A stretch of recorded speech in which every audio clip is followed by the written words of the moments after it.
Para las madres. Y vamos a leer el libro de Apocalipsis.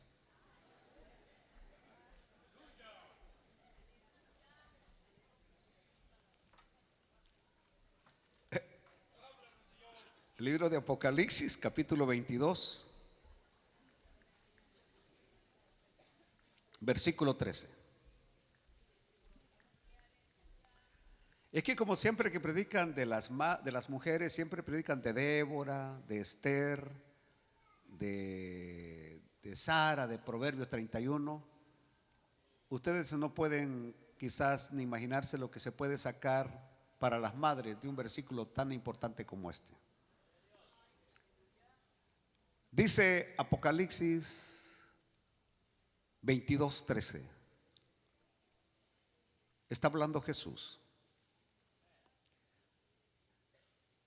Y el Hijo del Hombre dice: yo soy el Alfa y la Omega, el principio y el fin, el primero y el último. Y este es el tema de mi mensaje: el primero y el último. Padre, prepara nuestros corazones. Sobre todo, Señor, proporciona esa paz necesaria, porque hay muchos corazones atribulados en esta mañana. Así que trae paz abundante, control de espíritu, para que tu glorioso Espíritu Santo pueda ministrarnos a nuestras necesidades y tu nombre, Señor, sea glorificado. Y decimos todos un amén. Siéntense, por favor.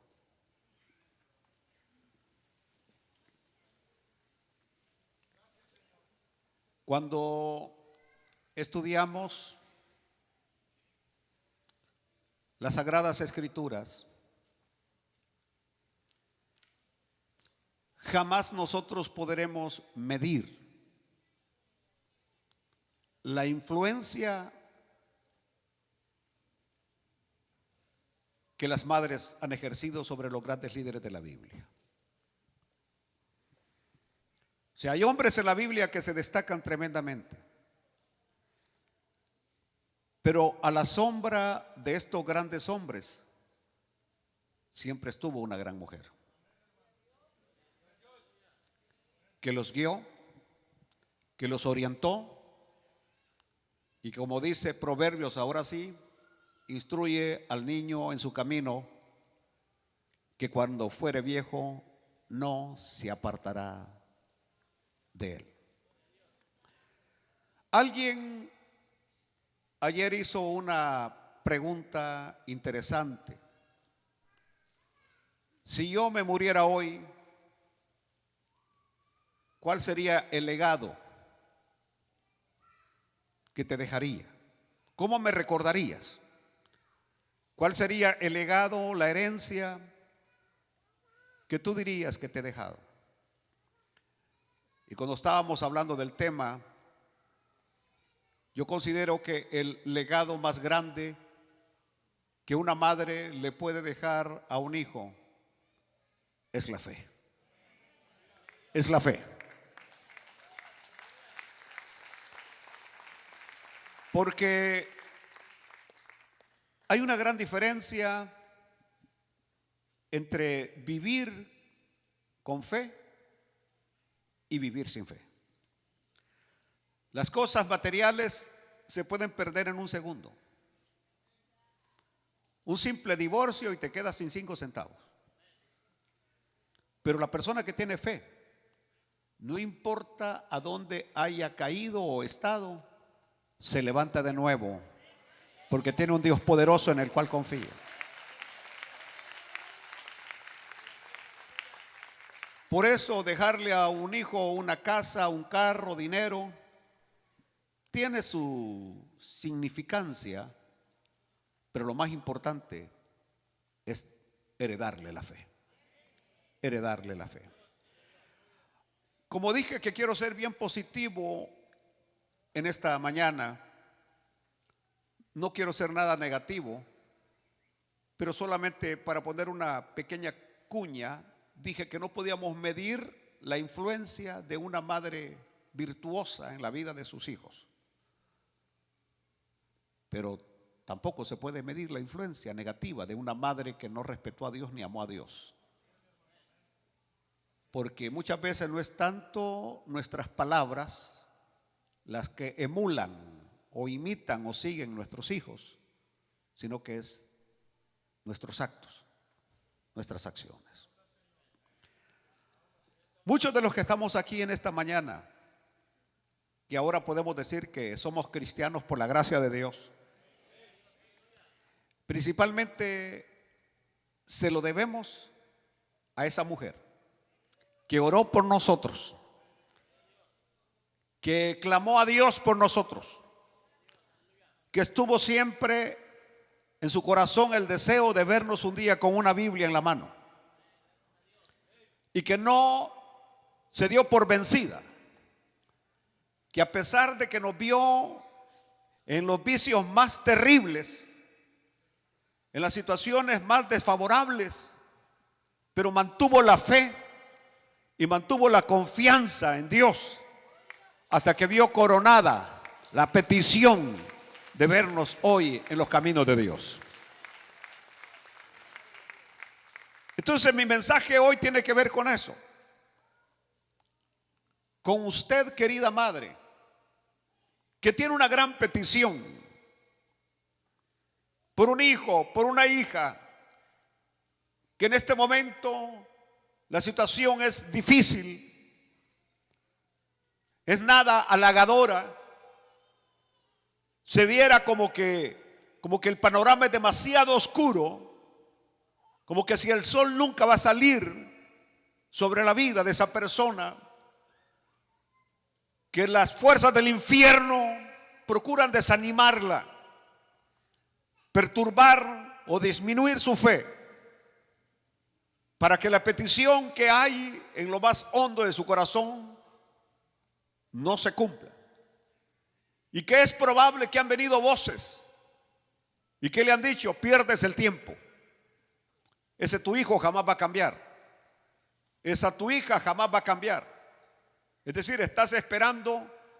Es más, una persona vino conmigo acerca de una petición que yo tengo y me dijo: no, el destino ya de estos muchachos está escrito. Ya está escrito, que no hay nada que se pueda hacer para rescatarlos, no hay nada que se pueda hacer para levantarlos. Y me dijo: así me pasó con mi hijo, así me pasó.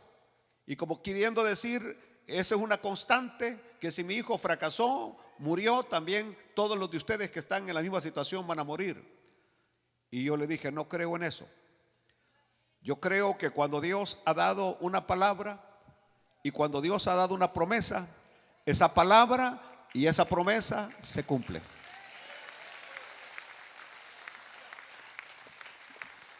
Y hoy viene Él y les dice a ustedes, y por extensión a todos los creyentes que estamos en esta mañana: yo soy el alfa y el omega. Porque esta es una de las palabras más poderosas. Cuando Él dice: yo soy el primero y el último, es una de las palabras más poderosas. ¿Qué es lo que el Señor dijo? Yo soy ¿qué?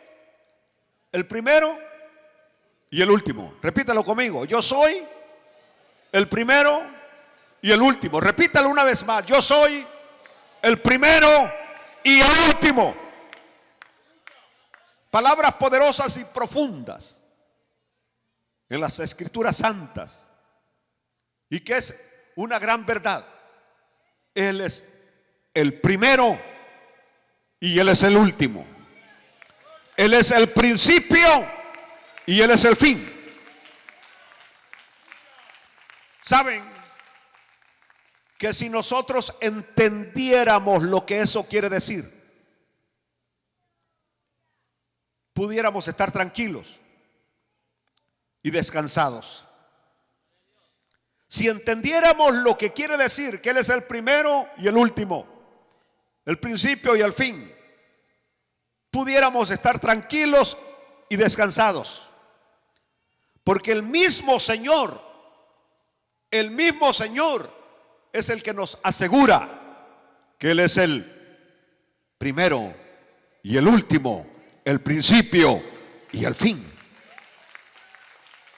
Yo soy el alfa y la omega, el principio y el fin, el primero y el último.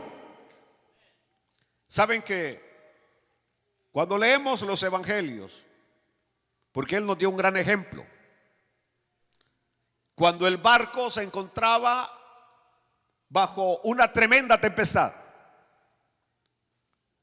y Él dormía, dije que Él dormía, mientras el barco era azotado y mientras los discípulos se morían de preocupación y miedo. Quiero que vea el contraste. Los discípulos se morían de miedo y preocupación, mientras Él dormía tranquilamente en el barco. ¿Ustedes pueden entender eso? La diferencia entre Él y los discípulos. Aleluya, que lo leemos en el Evangelio de San Mateo capítulo 8, y donde dice que sus discípulos le despertaron. En Mateo 8, sus discípulos le despertaron diciendo: Señor, sálvanos, que perecemos. Sálvanos, que perecemos. Aleluya. Y el Señor les dice, ya va a salir el versículo: ¿por qué teméis, hombres de poca fe? ¿Por qué teméis, hombres de poca fe? Y entonces dice que levantándose, reprendió a los vientos y al mar, y se hizo grande bonanza.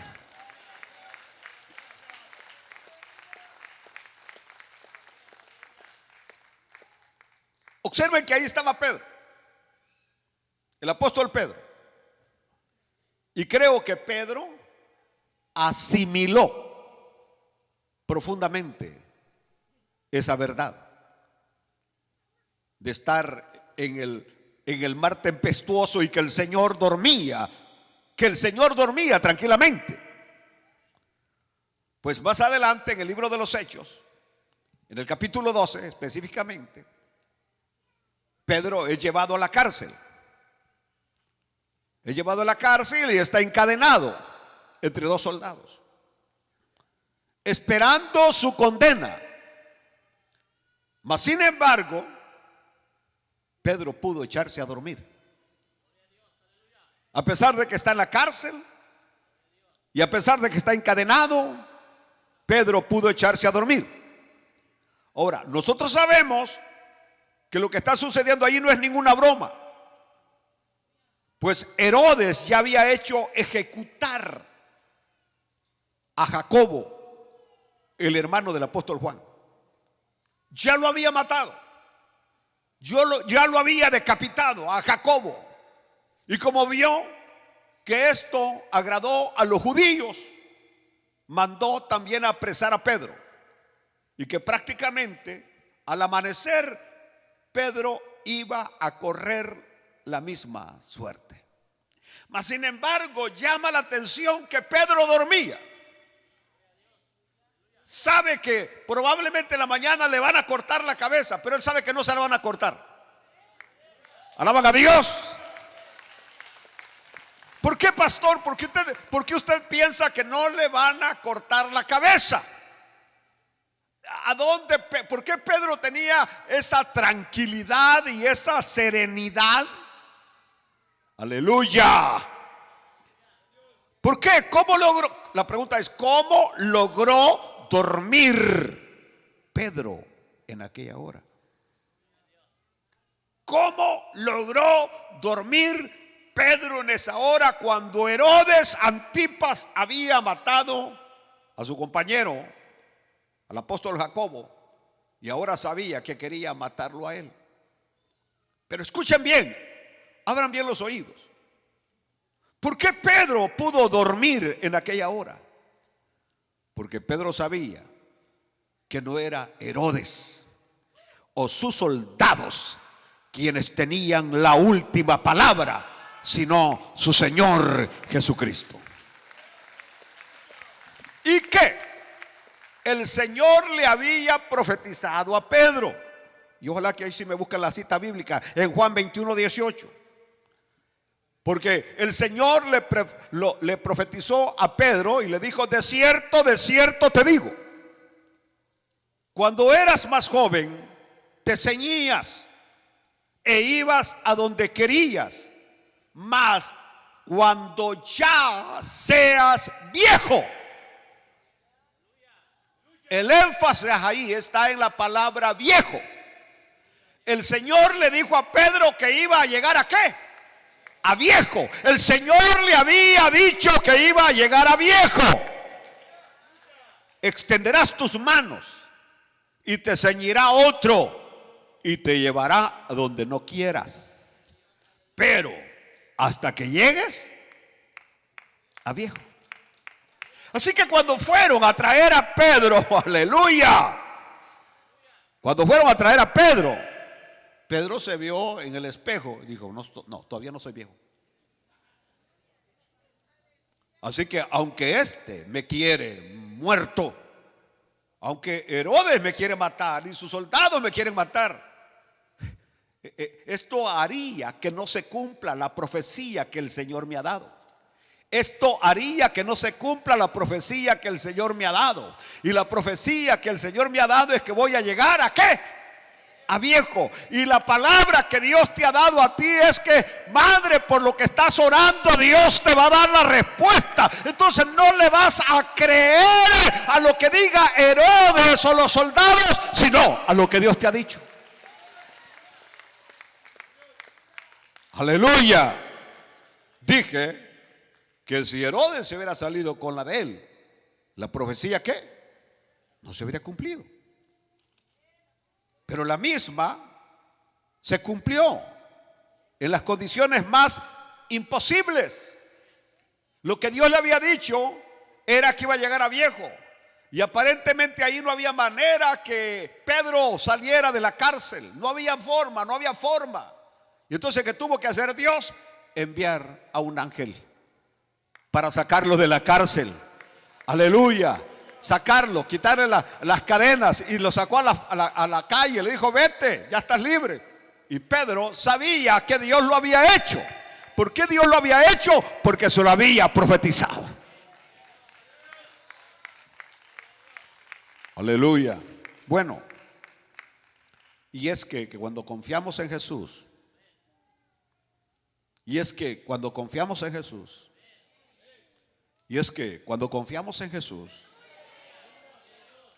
podemos dormir tranquilamente.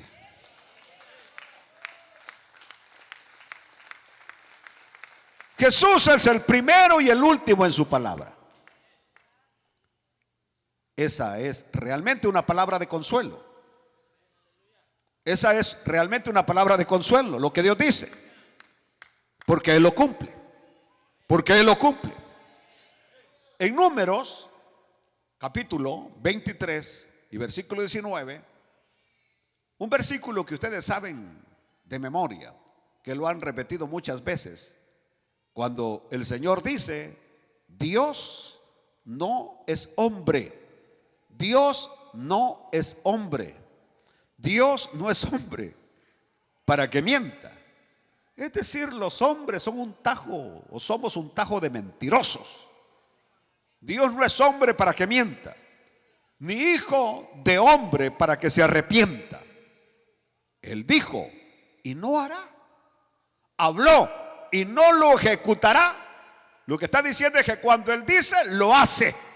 Cuando Él dice algo, lo ejecuta, porque Él no miente, Él no es hombre. Aleluya. ¿Qué más estoy diciendo hoy? Que Él es el primero y el último. Que Él jamás va a faltar a su palabra. Él es el primero y el último. Ahora bien, no es solamente el primero en decir algo, sino que también es el último en decir algo. No solamente es el primero en decir algo, sino que también es el último en decir algo. No es solamente el primero en decir algo, sino que también es el último en decir algo. Por ejemplo, muchas veces nosotros somos muy rápidos para hablar. Somos muy rápidos para hablar. Y hasta después que hemos hablado decimos en qué lío me metí. Porque fuimos muy rápidos para hablar. Y luego fallamos a la hora de actuar. Hablamos muy rápido y tenemos el problema que fallamos a la hora de actuar. Es decir, no cumplimos. Dios no dice nada que no pueda cumplir. Todo lo que Él dice, aunque aparentemente se vea imposible, Él lo va a cumplir.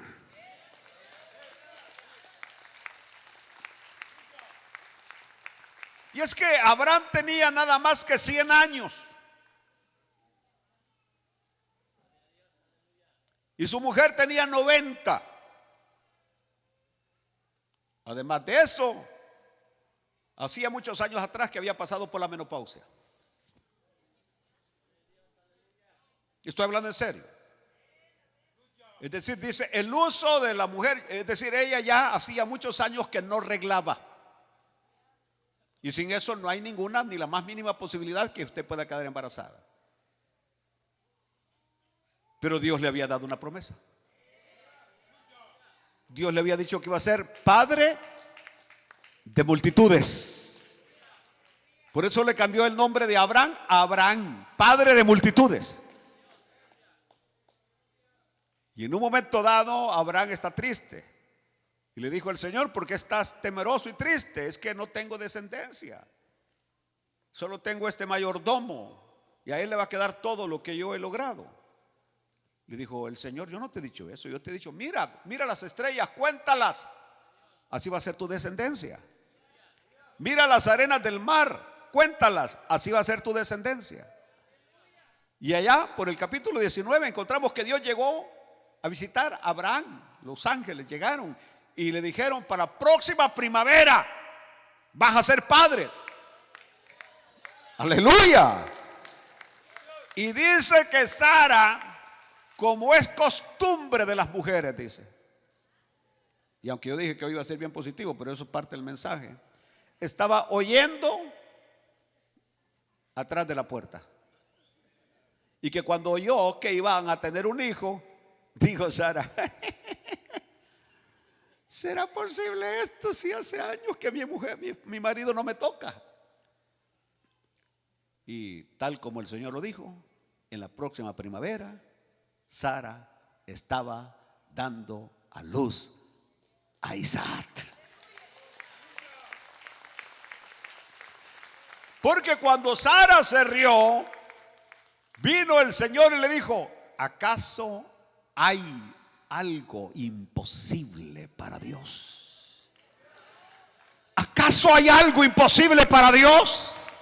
¿Acaso hay algo imposible para Dios? ¿Acaso hay algo imposible para Dios?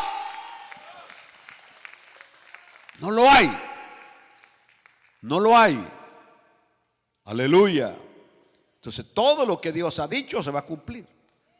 Porque de acuerdo a 2 Corintios 1, versículo 20 dice: porque todas las promesas de Dios, son en Él sí y en Él amén, por medio de nosotros, para la gloria de Dios.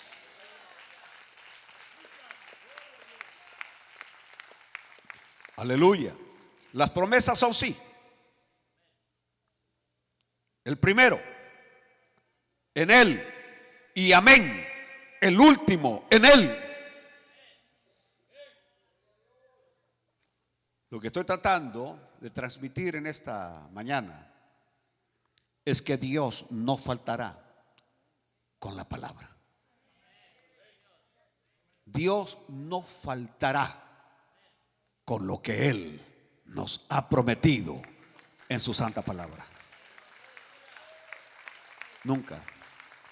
¿Saben que eso también lo experimentó Josué? Allá en el capítulo 23 del libro de Josué, versículo 14, cuando dice: y he aquí que yo estoy para entrar por el camino de toda la tierra. Reconoced pues con todo vuestro corazón y con toda vuestra alma que no ha faltado una palabra de todas las buenas palabras que Jehová vuestro Dios había dicho de vosotros, todas os han acontecido. No ha faltado ninguna de ellas. Pastor, ¿de qué está hablando ahí? Bueno, que hacía 40 años atrás Dios los había sacado de Egipto a la tierra que fluía leche y miel, que Dios los iba a introducir y que todo lo que pisara la planta de los pies de ellos iba a ser de ellos. Ahora Josué, anciano, 80 y algo de años, él podía ver hacia atrás por todo el camino que Dios los había traído. Nunca les faltó el agua en el desierto.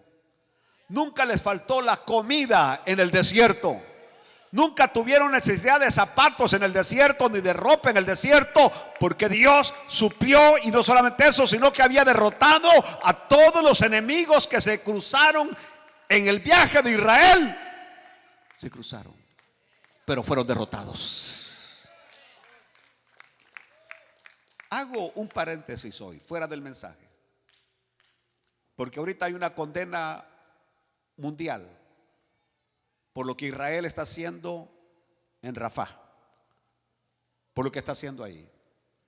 No entiende el mundo que Israel no puede exponerse de nuevo a que estos criminales terroristas que están allí, incluyendo al mero jefe de Hamás, tiene que ser destruido. Porque si no, es prácticamente que todas las vidas que han muerto desde octubre para acá serían en vano si él se retira en este momento y no extermina el cáncer de estos líderes terroristas. Y por eso, señor Biden y sus propios support, que lo soportan a él económicamente, a Biden, le dieron la espalda a Biden, le dijeron: no creíamos que usted le iba a dar la espalda a Israel, porque dijo que ni una bomba más, ni una bala más para Israel. Y le dijo Benjamín Netanyahu, le dijo: no importa, si con las uñas vamos a pelear, con las uñas pelearemos, pero esto no lo dejamos aquí.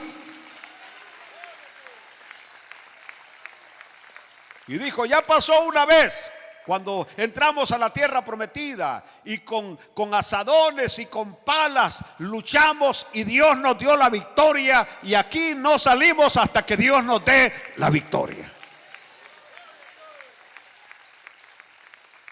Digo esto porque algunos cristianos están hoy condenando a Israel. Cuando usted condena a Israel, condena al Dios de Israel.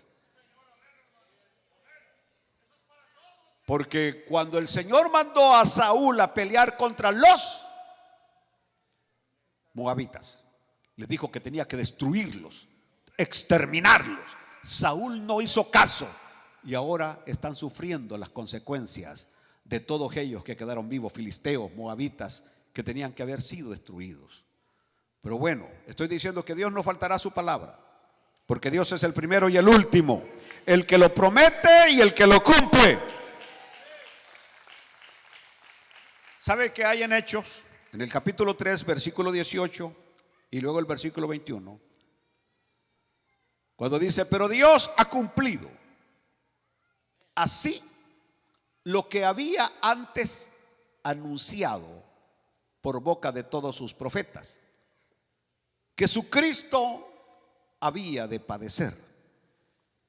Así que arrepentíos y convertíos para que sean borrados vuestros pecados, para que vengan de la presencia del Señor tiempos de refrigerio, y Él envía a Jesucristo, que os fue antes anunciado, a quien de cierto es necesario que el cielo reciba hasta los tiempos de la restauración de todas las cosas, de que habló Dios por boca de sus santos profetas, que han sido desde tiempo antiguo. Déjeme el versículo 18.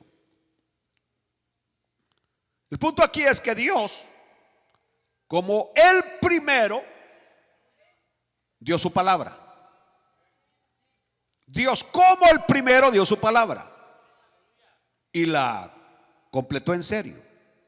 La completó tan en serio que él mismo entregó a su hijo, el último. Él lo entregó, el último. Jesús podía decir dónde era difícil cumplir la palabra. Él podía saber y decirlo dónde era difícil cumplir la palabra. Porque dijo él, yo podría pedir al Padre que me mandara 12 legiones de ángeles para defenderme. Más, dijo él, ¿se cumpliría la escritura? No puedo pedir las 12 legiones de ángeles, aunque prácticamente estoy orando a mi Padre que pase de mí esta copa, pero que no se haga mi voluntad sino la de Él. Lo que Jesús dijo, esta parte no es fácil de cumplir la profecía, pero se tiene que cumplir. Puedo pedir legiones de ángeles que vengan en mi auxilio, pero no lo voy a hacer.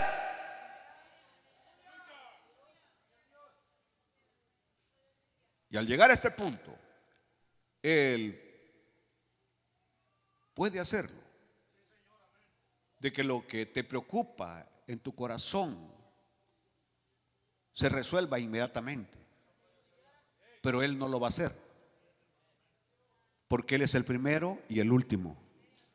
Y todo el proceso que Él ha dicho que se va a llevar, ese proceso se va a terminar. Lo único es que te va a fortalecer hasta que llegues al final del proceso.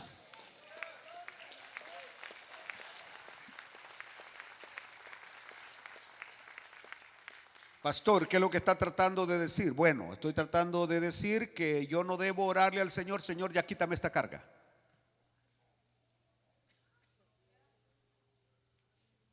No podemos pedirle al Señor, ya quítame esta carga.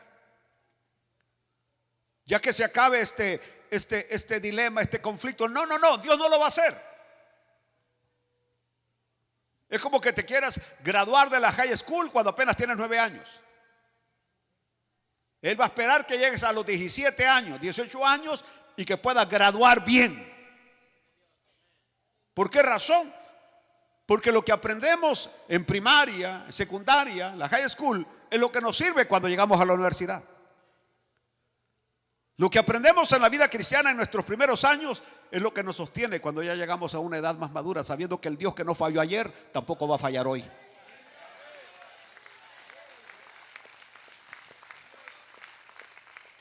Estaba escuchando el testimonio del hermano Estanislao Marino.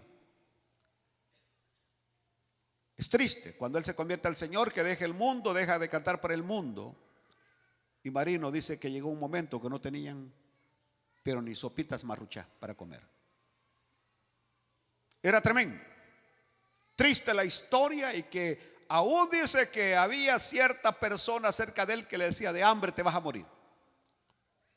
De hambre nos vamos a morir. Y dice que ahí veía él sus pistas de música antigua para ir al mismo cabaret, para ir al mismo lugar donde antes cantaba y le daban dinero. Y que muchas veces dice que la fulana le decía: vete a cantar, vete, aquí no hay dinero, aquí no tenemos cómo pagar la renta, no tenemos para comer. Y dice que él dijo: sí, voy a ir a cantar. Al fin Dios no me va a condenar por eso.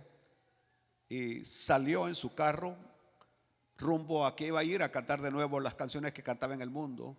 Pero en ese momento le vino la inspiración, lloró delante del Señor componiendo aquel canto que dice: susténtame, Señor, susténtame, Jesús, como a tu siervo Elías cuando no llovió. ¿No ves que débil soy, que siento la tentación de regresar a ese mundo y volver a hacer lo de antes atrás?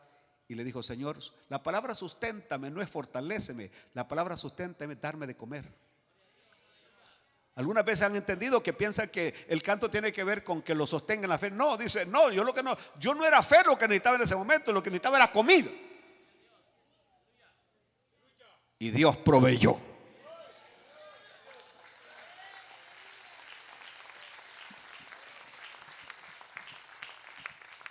Aleluya. ¿Cómo se va a cumplir la escritura?, dijo Jesús. Por eso fue que Él se dejó arrestar, para que no solamente fuera el primero, sino el último, que se cumpliera todo lo que se tenía que cumplir. Ahora, observen, el enemigo intentó alejar a Jesús de esa actitud y disminuirlo con su poder. Quiso usar todo su poder el diablo para que Jesús no cumpliera lo que tenía que cumplir y hacer lo que tenía que hacer, para que Jesús no fuera hasta el final, así como lo intenta con nosotros, que no lleguemos hasta el final del proceso. Pero así como él mismo no pudo permanecer firme en la verdad, porque el diablo no pudo permanecer firme en la verdad, porque el enemigo no es absoluto. Dios es el primero y es el último. Es decir, como el diablo no pudo permanecer firme en la verdad, ahora no quiere que usted y yo permanezcamos firmes en la verdad. Y no quería que Jesús permaneciera firme. Y luchó, hizo todo lo que pudo para que Jesús no cumpliera su misión, pero no lo logró. ¿Por qué razón? Porque el diablo no es absoluto. Tiene alguien que lo manda, y ese se llama el Dios de los Todopoderosos que está en los cielos. Y ese Dios lo es todo, el primero y el último. Pero también eso, y en la parte final de este mensaje, para ustedes, queridas madres, también Él es el primero y el último en relación a nuestra fe. En relación a nuestra fe. Jesús, una vez más, es el primero y el último en relación con nuestra fe. Es maravilloso contemplar a Jesús, que es el alfa y la omega, y que es el principio y el fin. Y este es nuestro mayor consuelo en la vida de fe. Este es el mayor consuelo en nuestra vida de fe, que si Él es el primero y el último, eso significa para nuestra fe que Él es el autor y consumador de la fe, como lo dice Hebreos 12:2, que dice: puesto los ojos en Jesús, el autor y consumador de la fe, el cual por el gozo puesto delante de él sufrió la cruz, menospreciando el oprobio, y se sentó a la diestra del trono de Dios. O como lo dice Pablo cuando le escribe a los Filipenses en el capítulo 1, versículo 6, cuando Pablo dice: estando convencido, estando persuadido de esto, que el que comenzó en vosotros la buena obra, la perfeccionará hasta el día de Jesucristo. Por último, tenemos en Josué capítulo 3, versículo 14 al 17, un cuadro que ilustra esta verdad alentadora de que Él es el primero y el último. Dice en Josué 3, 14 al 17, y que luego estaremos leyendo el capítulo 4, versículo 10 al 11 también de Josué. Y aconteció, cuando partió el pueblo de sus tiendas para pasar el Jordán, con los sacerdotes delante del pueblo llevando el arca del pacto. Cuando los que llevaban el arca entraron en el Jordán, y los pies de los sacerdotes que llevaban el arca fueron mojados a la orilla del agua, porque el Jordán suele desbordarse por todas sus orillas todo el tiempo de la siega, las aguas que venían de arriba se detuvieron como en un montón, bien lejos de la ciudad de Adán, que está al lado de Zaretán, y las que descendían al mar del Arabá, al mar salado, se acabaron y fueron divididas, y el pueblo pasó en dirección de Jericó. Mas los sacerdotes que llevaban el arca del pacto de Jehová estuvieron en seco, firmes en medio del Jordán, hasta que todo el pueblo hubo acabado de pasar el Jordán, y todo Israel pasó en seco. Para los que no entendieron, el capítulo 4, versículo 10 al 11 leemos: Y los sacerdotes que llevaban el arca se pararon en medio del Jordán hasta que se hizo todo lo que Jehová había mandado a Josué. Versículo 11, que dijese al pueblo conforme a todas las cosas que Moisés había mandado a Josué. Y el pueblo se dio prisa y pasó. El arca del pacto, el primero en entrar, era el que iba adelante. Y los sacerdotes entraron primero y se pararon en medio del Jordán. Y las aguas se pararon. Las de arriba se detuvieron y abajo quedó en seco. Y ellos estuvieron allí, entraron primero y fueron los últimos en salir, hasta que todo el pueblo había pasado en seco.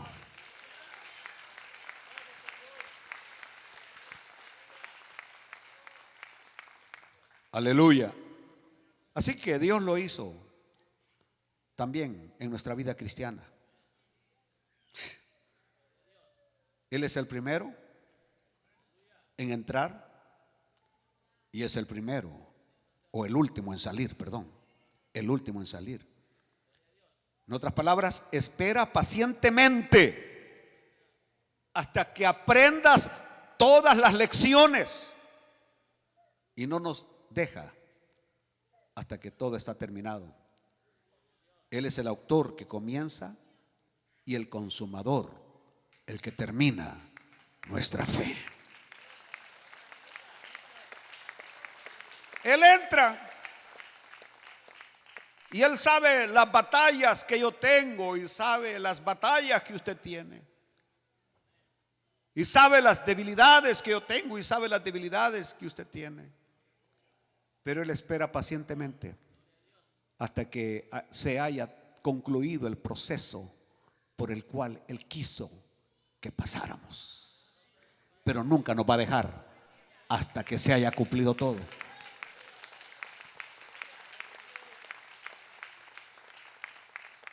En el Antiguo Testamento, y aquí termino, se repite esta afirmación 3 veces de que Él es el primero y el último.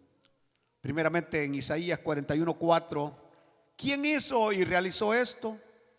¿Quién llama a las generaciones desde el principio?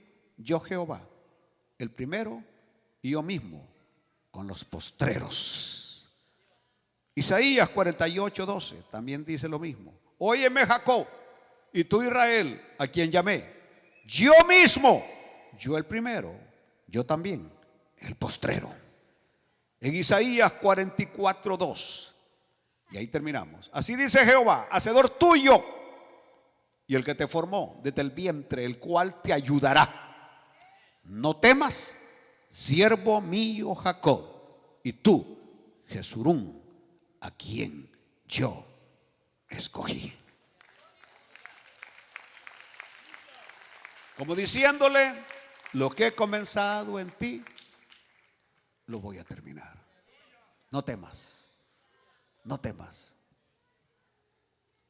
Somos humanos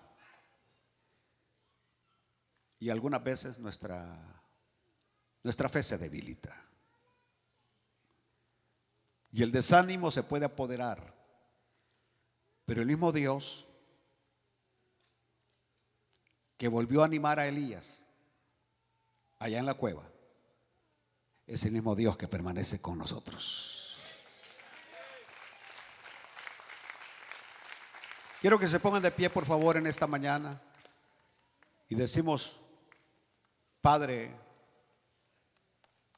que tu palabra hoy se pueda cumplir en esas peticiones que cada madre tiene albergadas. Muchas peticiones son secretas, que solamente tú las conoces, oh Dios.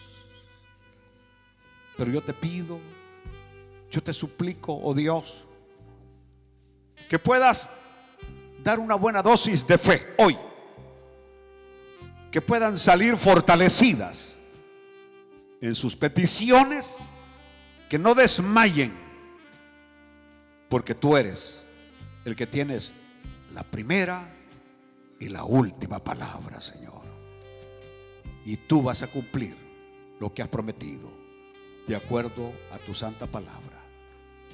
Padre mío, Padre mío, Padre mío, Padre mío, escucha de lo más profundo de nuestro corazón el clamor, el gemir de nuestra alma, y ten misericordia, Señor. Ustedes digan amén en esta mañana.